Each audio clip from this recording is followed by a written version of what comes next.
that baddie over there with the purple hair? Who that baddie over there with the purple hair? I said, who that? Who that? Who that there? I said, who that? Who that? Who that there? Did I make a theme song for this hairdo I got on? Yes. But is this hairdo also coming out within a couple days? Also, yes. Why? Because y'all can see my previous set hanging out, and I don't like that. I don't like that, okay? I tried to save on time, wash my previous set and use it. Did not work, okay? And then I also tried to make a blunt bob. Blunt is not the vibe. So we're going to take this out. We're going to redo it. Yes, I'm going to keep the color. Yes, I'm going to keep the style. But I'm going to add some curls, and I'm going to make it longer. We're not going to have this shorty blunt situation I have on right now, okay? So give me a couple days, and then we'll do a full hair breakdown. You know me. I usually show y'all what is up, what's tea, okay? But anyways, welcome to the Dre Files, featuring yours truly, Andre.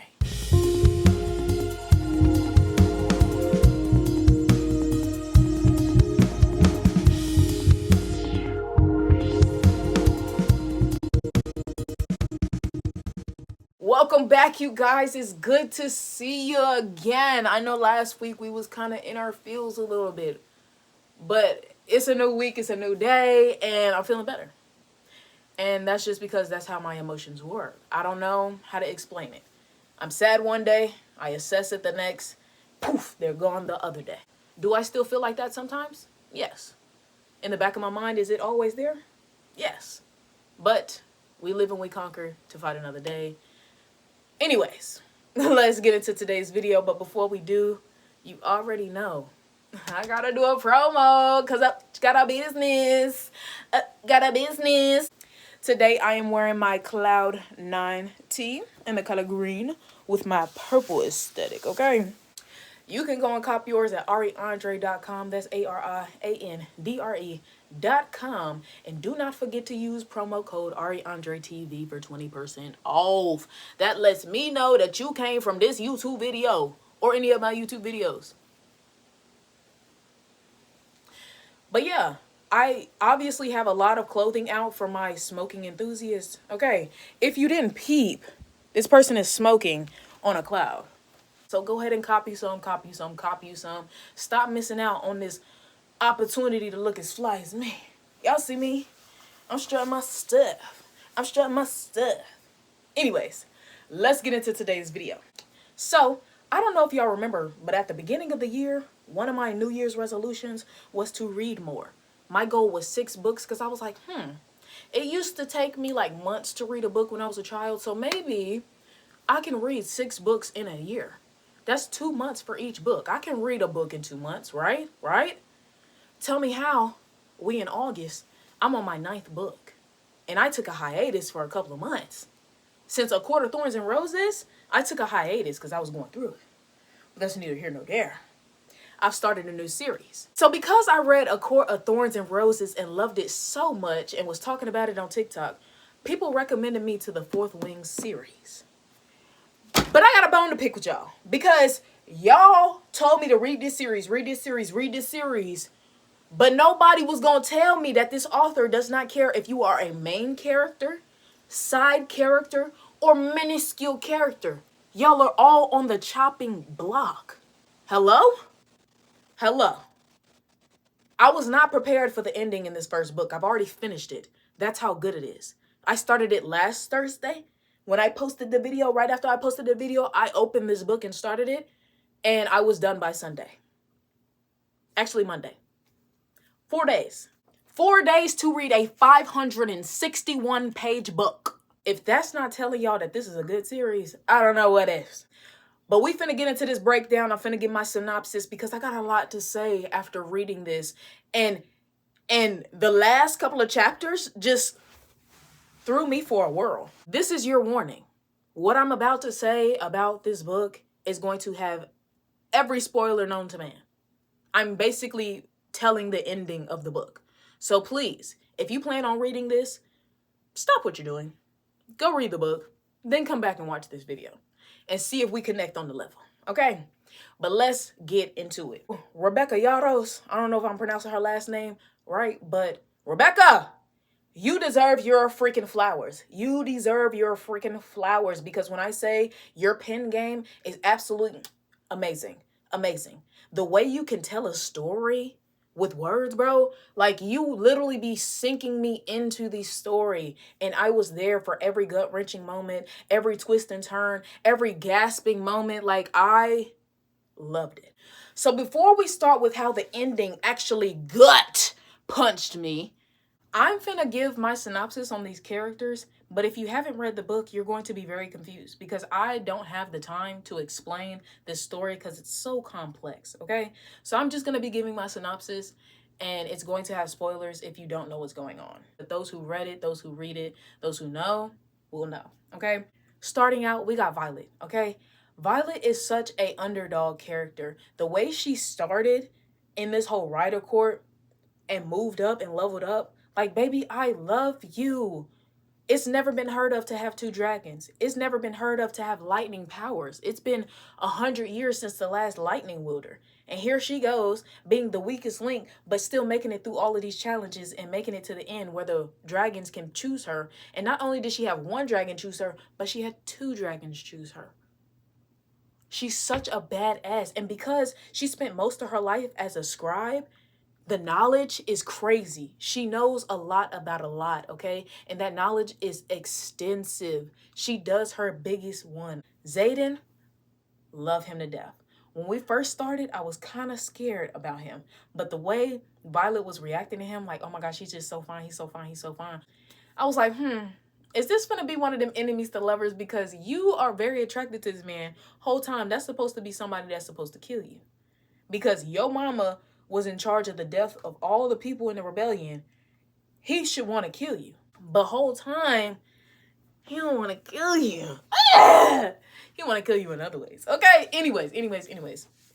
But yeah, Xaden, love him down bad. Like, throughout this whole book, he literally, like, we grow to love him. We grow to love him because not only is he giving advice to Violet and helping her along the way, even though he claims that he wants to kill her and claims that he's an enemy of hers or whatever, he's slowly helping her throughout all of this. And it makes her so conflicted with her emotions. And I was right there with him. I was like, why the heck would he treat you like this if we're supposed to be sworn enemies, if he's supposed to be out to kill me? Like, what's going on? What's going on? What's going on? Whole time, he's liked her since jump. The way she was feeling about him, he was feeling about her. And I just love it. I just love it. And we don't figure that out until the end. Because the last chapter is in his point of view, and we figure out his whole mindset throughout this whole book. Okay. We waited to the end just to get his side, but like, it was well worth it. I love Violet and Xanden's relationship. It's a good enemies to lovers trope. They basically fall for each other. They start out wanting to kill each other and end up falling for each other. Oh my gosh, gotta love it down bad. And the way they connect with their dragons being mated and them having that mental connection along with their dragons, it just makes their relationship so much more powerful and so, like, undescribable. Like, it's so intense and it's so palpable through the reading. Like, you can feel everything that they're feeling. You can sense, like, how all-encompassing their love is. And it's honestly just so, it makes me want to kick my feet while I'm reading it. Like, oh my gosh, I just love it. I just love it. I just love it. Next, we're going to talk about Liam. Love Liam down bad. Love Liam down bad. He did his biggest one throughout this whole entire book. He's always been the strongest first year. He was always this confident, nice guy. Like, he was just doing a lot, and I love it. And he was out to protect Violet, and like, I knew something was coming. I knew something was coming when he basically kept on saying throughout the book, like, I owe Xaden my life. That's why I'm protecting you. He told me to protect you, so that's what I'm going to do because I owe him my life. I owe him my life. I owe him my life. He kept saying he owes Xaden his life. And then he kept on protecting Violet and was always there to protect Violet. And she saved his life. So when that day that she saved his life and killed Jack for stabbing him, oh my gosh, he's now indebted to both of them. Because Xaden, finding out that he basically took on all of the children of the rebellion and basically made a promise to them, like, hey, if any one of these people mess up, it's on me. But give us a chance to go into the Rider Corps and prove ourselves as loyal to the cause or whatever, in order to keep them from dying. That literally made me like cry, because I was like, wow, like you really did a lot for these people. And now I see why Liam is so indebted to you, because he could have easily died along with his parents. But because of Xaden, he now has a chance to live. But let's get into Dane, because he is the worst freaking one. I hate Dane. When I started the book, I was like, oh, Violet has somebody who's here to take care of her, because her mom basically threw her in the Rider Corps. She had no training, no nothing. She came in there with literally nothing compared to everybody else. Everybody else trained their entire lives for this shit, and she didn't. She had 6 months. So when her sister told her, go to Dane, her childhood best friend, go to Dane, he'll protect you. And she does. And the whole time he's just trying to get her out of there. He's just trying to sneak her out. And she's like, bro, my mom will find me and bring me back. There's no point. There's no point. There's no point. He keeps on trying to take her out of there. And all the while he's telling her how she can't do it, how she can't do it, how she's going to die. And he doesn't want to watch her die and all of this stuff. And it's like, at first, it can seem like a friend who's just worried about somebody who's weak and hasn't trained and has no chance of making it through. But as she's starting to win all of these challenges, there's no reason for him to sit here and keep doubting her. Like, she's in it. Train her. Be with her. Help her through this. But you know what he didn't do? He didn't do what Zane did. Xaden basically trained her, helped her, gave her advice when she was least expecting it, and helped her throughout this entire thing. While Dane, whole time supposed to be her best friend, is bringing her down at every turn. I hate you. I hate you. And you know what your last straw with me was? Your last straw was what we find out in the finale. Okay? Spoiler, spoiler, spoiler, because I'm about to go through my mindset as we go through this finale. Okay? The last couple of chapters literally gut punched me. So we're at the end of War Games, which is basically a simulation to show them what they're awaiting when they go outside. I just love how Xaden came in and little man Dane, and he came in and was like, I'm taking Violet, and I'm also taking my 2 other marked people. They're coming to my section and coming with me on this last little run. Dane was like throwing a little hissy fit, but it didn't even matter, because what? Violet chose Xaden. And once he saw that, he was so peeved off, and honestly, I loved it. I loved it. Because in the beginning of the book, Violet loved Dane as a friend, but also had a crush on him. But as he slowly started to just downgrade her and keep putting her down, while Xaden is slowly bringing her up and training her and doing all of this, her feelings changed. She no longer liked Dane no more. She no longer liked him on that level. She loved Xaden. And that realization for her was everything, because even when Dane tried to kiss her, we're not even going to talk about that, but when he tried to kiss her, she didn't feel nothing compared to what it was with Xaden. Like, their kiss, palpable. Oh my gosh, Rebecca, you know how to write a good, palpable love scene. Oh my goodness. Anyways, Xaden basically takes her and 2 other marked people to his team, and they basically get their orders, and they're going to go to Town A. I can't pronounce it, so we're going to call it Town A. And on the way there, they stop at this lake. And as their dragons are getting water and all of that stuff, Xaden and Violet go across the way into the woods and get a little kiss on, a little kiss on, a little kiss on. Next thing you know, out pops the Griffins. They're supposed to be sworn enemies. What are you doing here? What are you doing here? Whole time, Xaden turns around and starts having a buku conversation with them. Like, what do you mean? They're supposed to be enemies, and you're over here chit-chatting with them like this is an everyday thing. Are you working with the enemy? Are you a traitor right now? She starts looking around. She's like, oh my gosh, everybody in here has the marked curse ones of the people of the rebellion. These are the children of the rebellion, and y'all are all together. Are we in a coup? Are you planning a rebellion right now? What the heck is happening? You're a traitor. What's going on? What's going on? He's chopping it up. They're talking about shipments and all of this stuff, and she's just like, wow, what is happening right now? The Griffins leave, and Xaden basically tries to explain to her, like, look, everything we've known, everything we've been taught, it's not real. It's not real. Griffins and dragons are like 2 sides of the same coin. They're a magical, mystical being that can take on somebody who rides them and imbue power into them, basically giving them power. But there's a third party who's jealous of the fact that they can get their power from those 2 types of animals. And because they got jealous, they started learning how to channel energy and power from the earth. But because that power was so great, It has to have balance. And it basically turned them into an evil being. They're basically evil incarnate, like bloodshot eyes, veins popping out. Like, oh my gosh.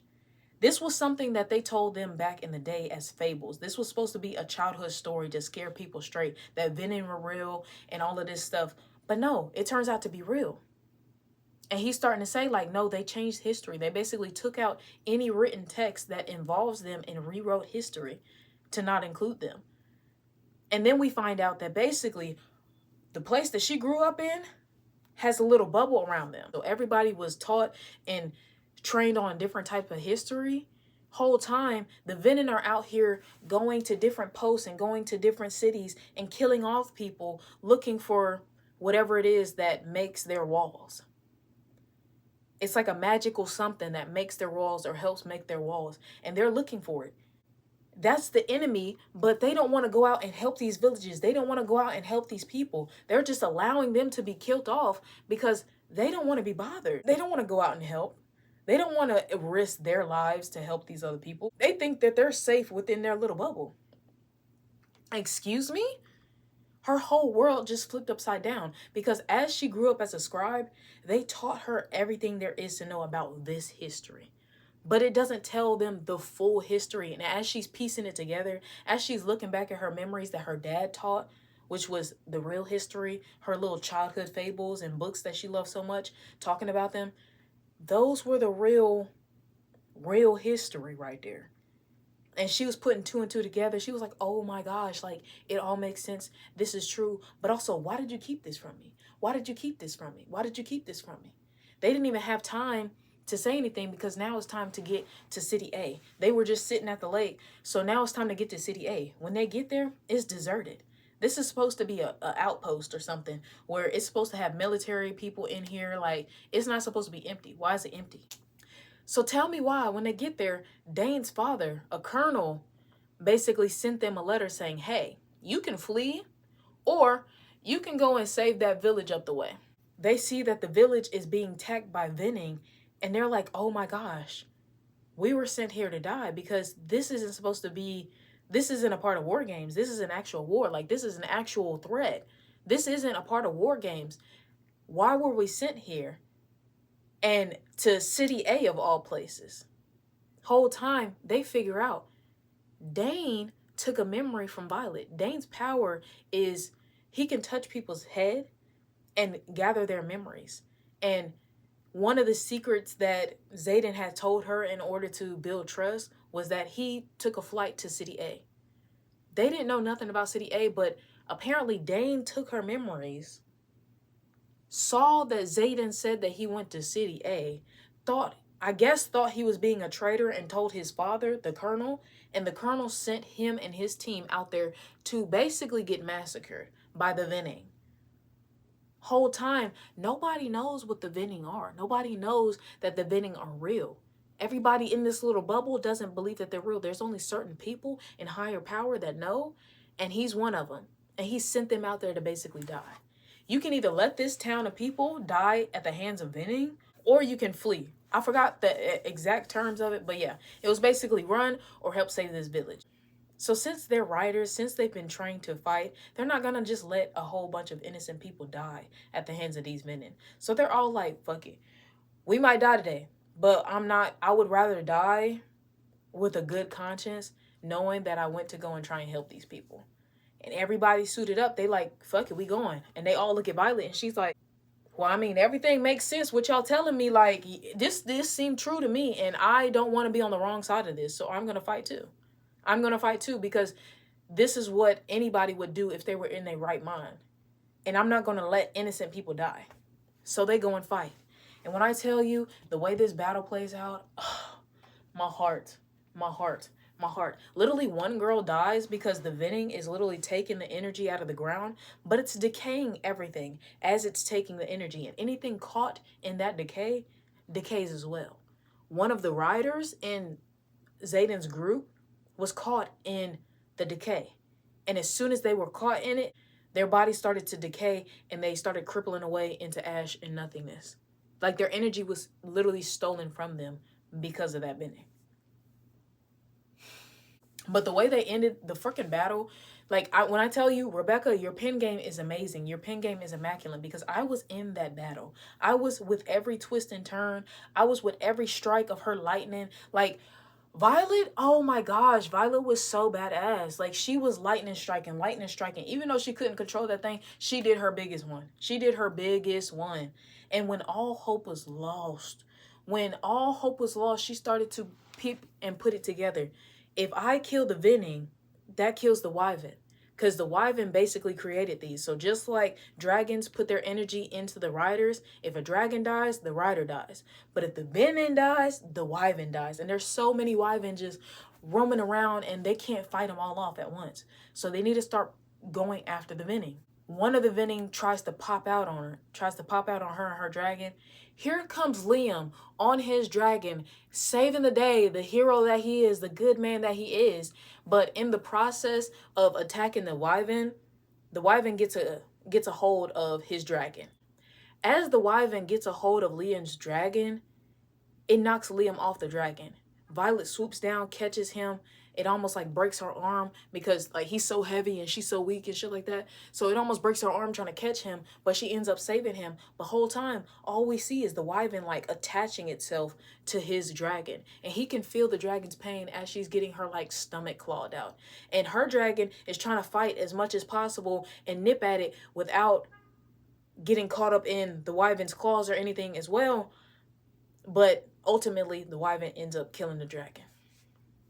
And like I said, if a dragon dies, the rider dies. So Liam slowly starts to freaking die. Like, why would you do all of this? Why would you allow Violet to save him yet again as he's falling out of the freaking sky just for him to die because his dragon did not make it? Just because his dragon got gutted by a freaking Wyvern. Like, what the actual?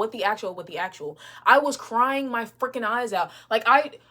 Oh my gosh, I was crying my freaking eyes out. Because what do you mean? What do you mean, bro? Like, what do you mean?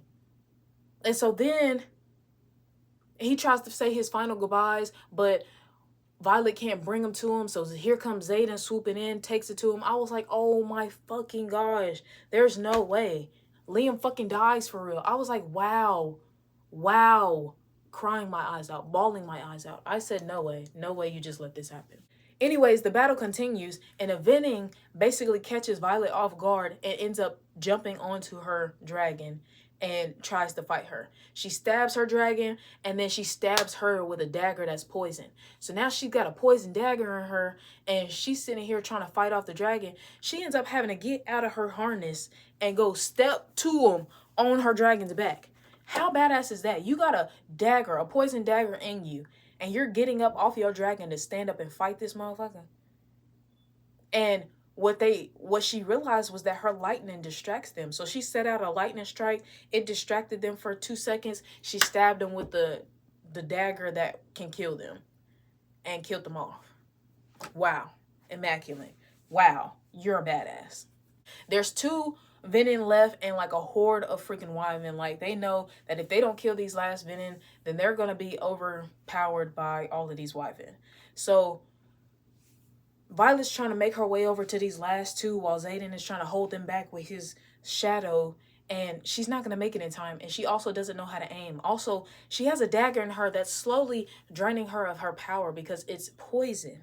So it's literally poisoning her system. She can't even freaking function. And she's also shot out so many lightning strikes that her skin is starting to burn. Like, she doesn't know what to do. She probably has like 1 more strike in her. So what does she do? She calls on her dragon, her little baby dragon's power. Okay. And darn, oh my God, I love the little baby. Okay. Her little baby dragon has the power to slow time.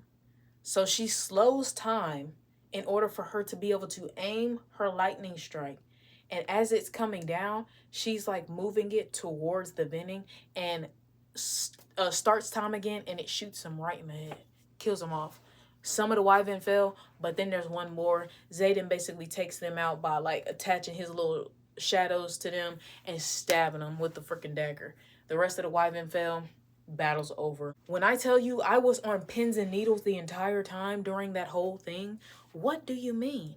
What do you mean? This entire battle was crazy. Oh my gosh. Oh my gosh. So boom, she has a dagger in her Everybody's freaking out. Zayden's like, bro, we got to get her to a healer. The one back at the city is too far away. We got to get her to a healer. Why does he take her to her brother who's supposed to be dead? You're supposed to be dead. We went through this entire book with her mourning you and mourning the loss of you and claiming that her brother is dead. The whole time you're alive and you've been alive for 6 years. Excuse me? Excuse me? And you're a part of the rebellion? Excuse me? Whole book flips over in the last 5 chapters. What is this? What is this? Also, I love the fact that she put in Zayden's chapter where it's his point of view after she got stabbed, because she was out of it. She was in and out of it. She could not be a storyteller at that point in time.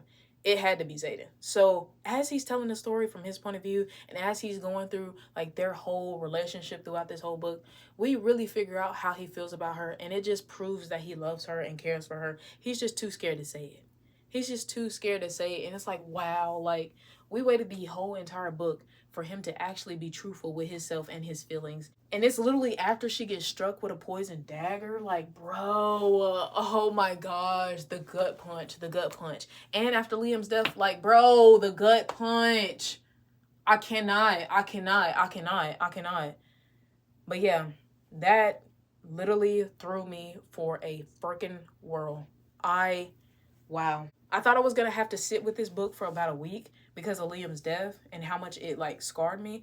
But once I got through the last page and I was sitting here like, there's so many unanswered questions. There's so much going on and this completely flipped everything. I need to know more. So now I'm on to book 2. We will do another synopsis once I get to book 2 and finish it. I'm obsessed right now. Okay. When I get stuck on something, I'm obsessed for like a few weeks. Like I have to dive into it fully. Like, books have become my obsession this year. Like I said, when I started this year, I set out to read books and I'm obsessed. I'm obsessed. If I ever start a series, like when I went through A Court of Thorns and Roses, within like a month or 2, I read all 5 books. It didn't take long. It did not take long because I was obsessed and I kept reading it back to back to back to back to back. There was no stopping me. So yeah, when I get obsessed with stuff, it literally takes over my whole life. I know y'all remember at the beginning of the year, I was all over Heated Rivalry. I watched the show, then I watched the show again. Then it became my entire timeline, just edits and edits and edits and different point of views and different little scenes and stuff. Oh my gosh, it became my whole life. I started my reading books this year with those 2 books. The books talking about the main 2 and then the other 2 that we see on the side. Oh my gosh, them in Heated Rivalry, I was obsessed. I was so obsessed, and I read the books within like a week, both of them. Why? Because like I have this obsessive tendency. If something catches my attention, I obsess over it until like I can't anymore. Like with The Court of Thorns and Roses, once the series was done, there wasn't more that I could obsess over because she hasn't made the next book. But the book is coming and I will be reading that as soon as it comes out, okay? But I'd be so obsessive with different things. It could be a TV show. It could be a movie. It could be like anything, a series, Wattpad even. Like if I find me something that really sparks my interest, I get obsessed. And I love this mythical, magical stuff because it takes me out of my real world. It takes me out of the life that we know and puts me into a different world. And I get so invested into the books that I'm so connected with these characters. Like I feel like I am a part of these books and I'm so connected with these characters. And it doesn't even make sense. Like if a character dies, I feel that.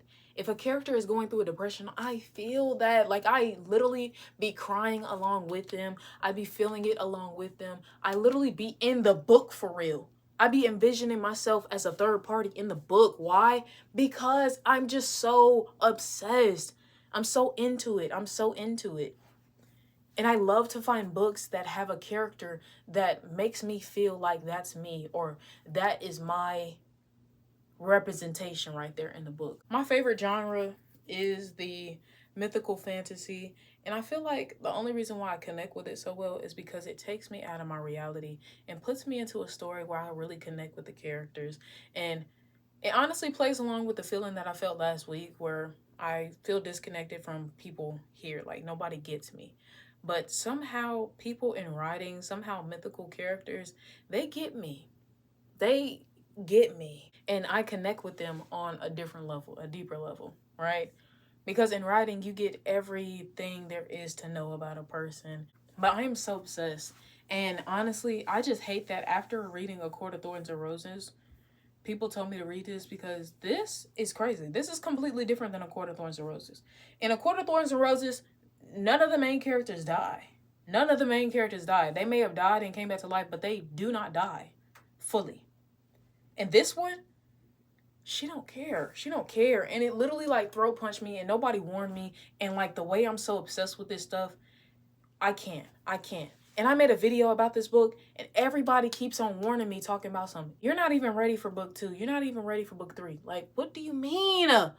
What do you mean? If you throat punch me one more time, Rebecca, like, I'm literally gonna have some words for you. But I get too invested in good stories and good plots. Like, if it has a good story, good characters, a good plot, like, I'm invested. As a kid, I remember it being so hard to read books. Like, every time somebody told me I had to read a book or I had to read it for class or something like that, it would take me months to read a book. Like, I could not just sit down, open a book, and read it.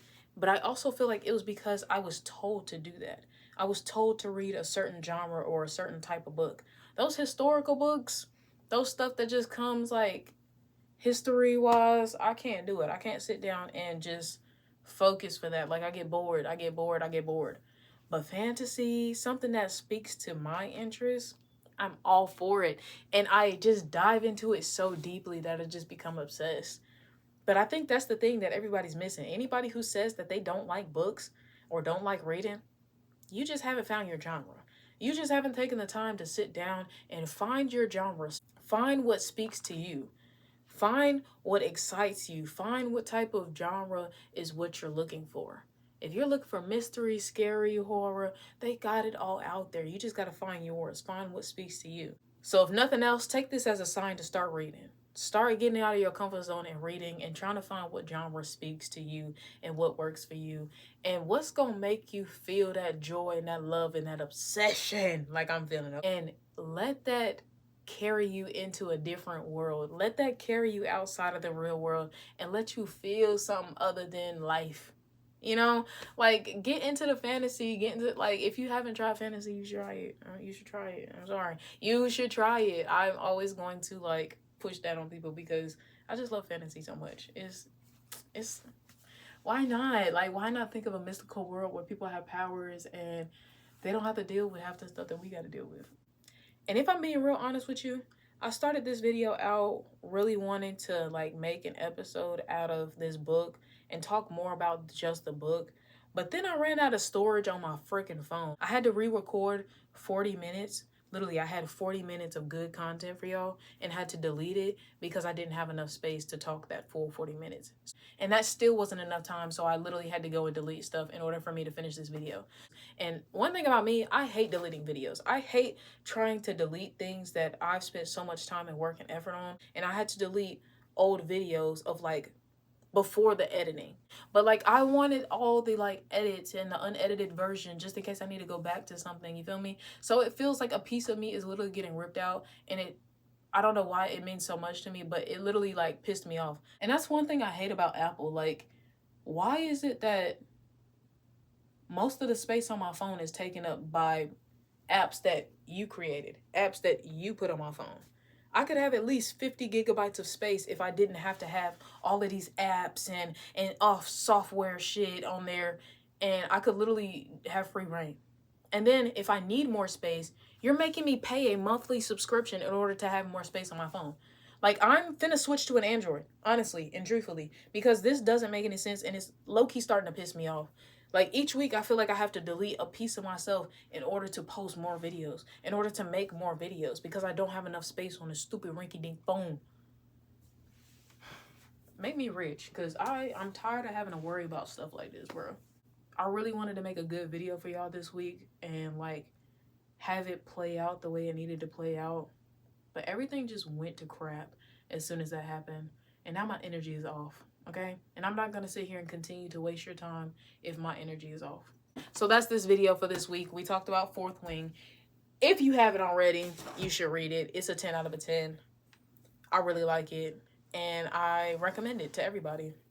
You will get throat punched, and I don't know what to expect from the next two books, but if anything from the 40,000 viewers and the 600 comments on my latest video about Fourth Wing, they're all saying that I'm in for a whirlwind. So we're going to sit here and try and read this thing and hope that I don't crash out. And if I do, I'll be back next week talking about it. I'll more than likely finish it before next week's video.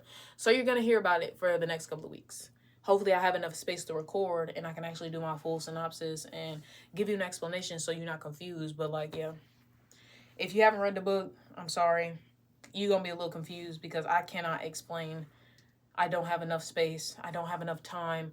Because I literally just spent 40 minutes explaining and giving you a background and a full synopsis and just giving you all the juicy details that you need in order to understand this book and what I'm talking about. And then it literally deleted because I didn't have enough space. So I'm a little peeved. But it is what it is. We live and we learn. And hopefully I don't have to switch to an Android because I'm getting fed up with iPhones. Not going to hold you. Not going to hold you. So I love you guys. I hope to see you again next week. You already know how we do. Before we leave, I gotta give you a kiss of good luck, good faith, good everything for your week to come. And what I want to imbue in you, what I want to say to you for this next week is to find something that truly makes you happy, that you truly enjoy, that you truly lose yourself in, whether that be a book, a movie, TV show, something that brings you happiness and joy and takes you away from reality for a second so that you can actually breathe and like decompress. Because I don't know why, but I got a feeling that somebody out there is too caught up in reality right now, too caught up in their life right now, and needs a second to just step away and escape. Okay, so if nothing else, take from this video, find something that makes you obsessed. Okay, find something that gets you out of this real world life drama and just immerses you into a different type of world. Okay, but I love you guys. I hope to see you next week. You're amazing, and here's your kiss of good luck, good faith, good everything for your week to come. If you consent, let me get your face. If not, skip a couple of seconds. But here's your kisses. You're amazing. I love you. See you next week.